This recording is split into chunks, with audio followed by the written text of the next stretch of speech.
और आज हम चर्चा करेंगे कि आज जम्मू कश्मीर यूटी में इतना मैस क्यों है, आखिर क्यों है लोग सड़कों पर, क्या कारण है, कौन है इसके लिए जिम्मेदार। आज लोहड़ी थी, उत्तर भारत का सबसे बड़ा पर्व होता है, लेकिन बदकिस्मती की बात है ना डेली वेजर्स को सैलरी मिली, ना पीएम पैकेज वालों को सैलरी मिली, ना रहबरे खेल, ना रहबरे जंगलात एनवाय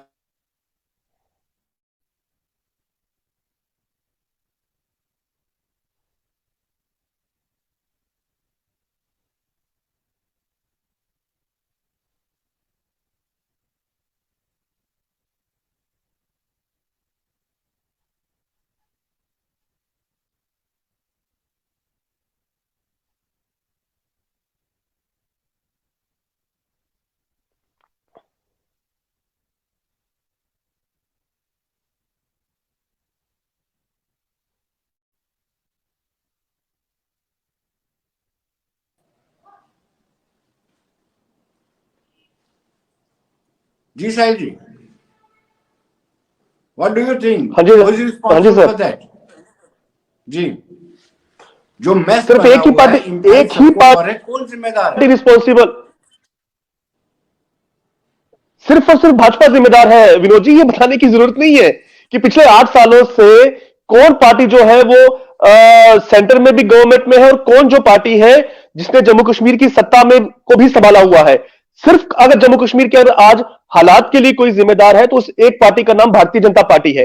ये वही पार्टी है जो 2014 से पहले जम्मू कश्मीर की आवाम को बड़े बड़े वादे किया करती थी। जम्मू कश्मीर के जब यही कैटेगरी के लोग, जो चाहे रहबरे खेल के लोग हो, रहबरे जंगलात के लोग हो, पीएचई के डेलीवेजर्स हो या बाकी किसी डिपार्टमेंट के डेलीवेजर्स हो, इन्हीं के धरनों में जा जाके बड़े बड़े भाषण जो थे वो भारतीय जनता पार्टी के लीडर्स दिया करते थे। लेकिन आज वो इन्हें अपने वादे याद नहीं आते, उन्हें आज उन्हें ये याद आता है कि ये पिछली सरकारों का पाप है। तो मैं जरा इनसे पूछना चाहता हूं कि जब उनके धरनों में आप जो जाकर शामिल हुआ करते थे और उनको बड़े बड़े वादे किया करते थे, क्या तब आपको यह नहीं मालूम था कि यह किन सरकारों का पाप है? पूरी तरह भारतीय जनता पार्टी ने जम्मू कश्मीर की आवाम को ठगने का काम किया है, जम्मू कश्मीर के लोगों के ऊपर मुसीबतों के पहाड़ को बनाने का काम किया है, जम्मू कश्मीर के लोगों को धोखा देने का काम किया है। जिस तरह से आप देखते हैं कि रोज जो है जम्मू को मंदिरों का शहर कहा जाता था, लेकिन आज जम्मू जो है वो प्रोटेस्ट का शहर बन गया है और उनकी मांगों को सुनने वाला कोई नहीं है। और लगातार जो भारतीय जनता पार्टी है वो इस सारा जो मैस आज जम्मू कश्मीर के अंदर क्रिएट हुआ है उसके लिए अगर कोई जिम्मेदार है तो वो भारतीय जनता पार्टी है। अपने अंदर ही कमेटीज बनाते हैं, अपने अंदर ही चर्चा करते हैं, पता नहीं कहां जाके उन कमेटीज की रिपोर्ट जाती है कि नहीं जाती है। लेकिन जो एम्प्लॉइज आज इतनी सर्दी में भी प्रोटेस्ट कर रहे हैं, आज त्योहार का दिन है, लेकिन त्योहार के दिन भी वो लोग जो है वो सड़कों पर है, क्योंकि ना उन्हें सैलरी है, ना उनकी रेगुलराइजेशन पॉलिसी है। उनका जो फ्यूचर है, उनका जो भविष्य है वो उनको अंधकार की तरफ जाता हुआ दिख रहा है। इसलिए आज का ये त्योहार हो सकता है कि लोग उत्तर भारत में खुशी मना रहे हो, लेकिन जम्मू कश्मीर के जो युवा बेरोजगार हैं, जो एम्प्लॉइज हैं, वो उनके लिए आज का जो दिन है वो बड़ा काला दिन है। कश्मीरी पंडितों को ही देख लीजिए, बड़े बड़े वादे करने वाली ये सरकार, उनके नाम पे पूरे देश में राजनीति करने वाली सरकार, आज ये सरकार उन एम्प्लॉइज की सैलरी को रोक कर बैठी हुई है।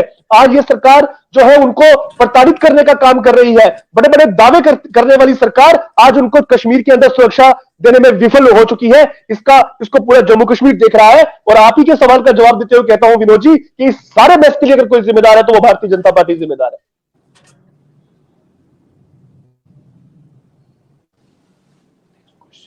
साहिल जी, आपका बड़ी बात यह है कि ये बीजेपी वाले आरोप लगाते हैं ये देन है पीडीपी की, ये देन है कांग्रेस की, ये देन है नेशनल कॉन्फ्रेंस की। उन्होंने 2500 पर यानी 2500 पर आपको रोजगार दे दिया लोगों को, और ये कोई प्लान नहीं बनाया कि कैसे इनको रेगुलराइज किया। सुनिए विनोद जी मेरी आवाज आ रही है विनोद जी? हेलो जी साहिल जी, मेरी आवाज हाँ आ रही है, बिल्कुल आ रही है सर, बिल्कुल आ रही है जी। आप रिप्लाई करेंगे, वो आरोप आप पर लगाते हैं आपने वोट की राजनीति की खातिर इन लोगों को मानव अधिकारों का हनन करते हुए 2500 पर नौकरी दे दी। विनोद जी, मुझे एक बात बताइए कि जब ये लोग सारे 2014 से पहले इन्हीं लोगों का वोट लेना था और इनके धर्मों में जाकर जब ये शामिल होते थे और जब इनको ये वादा करते थे कि हमारी सरकार बनते ही जो है अगर वो पहला काम कोई किया जाएगा तो वो इन लोगों को रेगुलराइज करने का काम किया जाएगा, चाहे वो रहबरे जंगलात के लोग हो, बच्चे हो, चाहे वो रहबरे खेल के हो, चाहे वो डेली वेजेस हो। तो क्या तब उनको ये नहीं मालूम था कि ये भाई पिछली सरकारों ने इनको किस सैलरी के ऊपर रखा हुआ है, या हम इनसे जो वादा कर रहे हैं उस वादा को कल हम पूरा करने की पोजीशन में होंगे कि नहीं होंगे। हाँ विनोद जी, मैं आपके सामने बैठा हुआ हूं, मैं भी एक डेली वेजर का बेटा। मेरे फादर ने भी जब अपनी नौकरी को ज्वाइन किया था जम्मू कश्मीर इंडस्ट्रीज में एज ए डेली वेजर, और उनकी पहली जो सैलरी थी वो 600 रुपए थी। और जब मेरे फादर की 2007 में मेरे फादर की डेथ हो गई, उस समय भी जो था वो मेरे फादर जो थे एज ए डेली वेजर काम कर रहे थे, लेकिन उनके काम वो जो कर रहे थे बाद में उन्हीं सरकारों की बनाई पॉलिसी से आज मेरी मदर मेरी फादर की पेंशन ले रही है रूटीन वाइज। आप ये बोले कि सरकार हर किसी को जो है वो पहले एकदम ही गवर्नमेंट जॉब दे दे, तो उसमें सरकार इस तरह की पॉलिसी लाती है। आपको याद होगा कि सेल्फ हेल्प ग्रुप्स बनाने का काम किया था कि भाई सभी को रोजगार नहीं दिया जा सकता, उनको रोजगार देने का काम किया गया। क्या क्या किया इस भारतीय जनता पार्टी की सरकार ने, आते ही उनको जो है वो खत्म करने का काम किया था।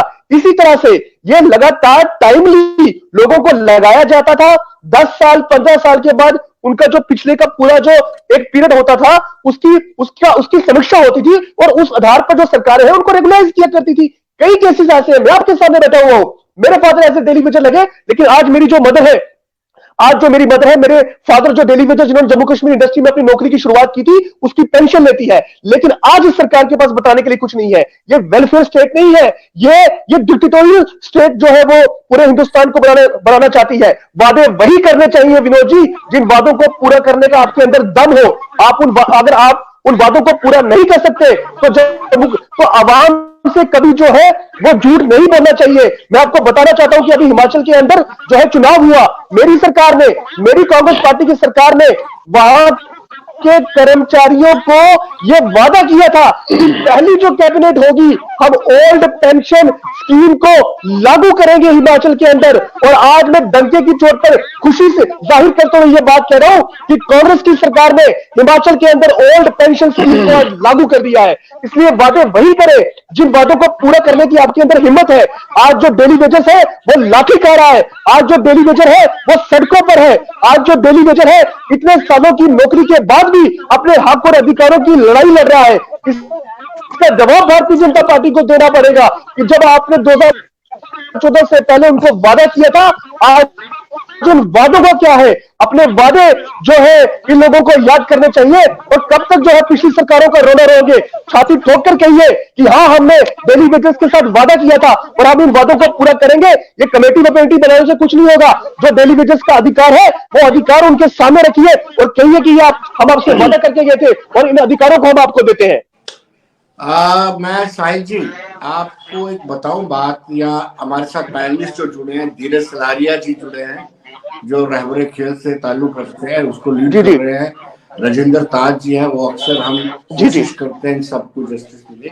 अनफॉर्चुनेटली कल भी बीजेपी के पैनलिस्ट ने कमिट किया था आने का। जी बनकोटिया जी हैं वो, और आज भी कमिट किया था। Vikram Randhawa fire brand leader अपने आप को सोचते हैं, बनते नहीं आएंगे वो फायर ब्रांड लीडर।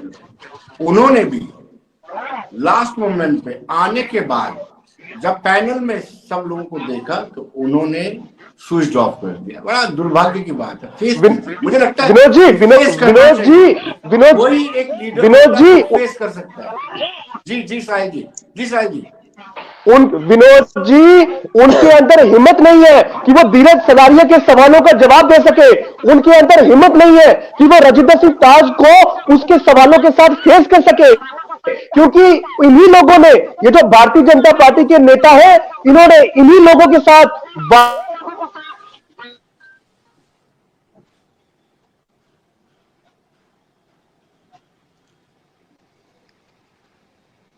साहिल का संपर्क मुझे लगता है कटा है, लेकिन ताज साहब हमारे साथ जुड़े हुए हैं। नमस्कार जी। ताज साहब अब तो ये पैनल डिस्कशन से भी उठने लग पड़े।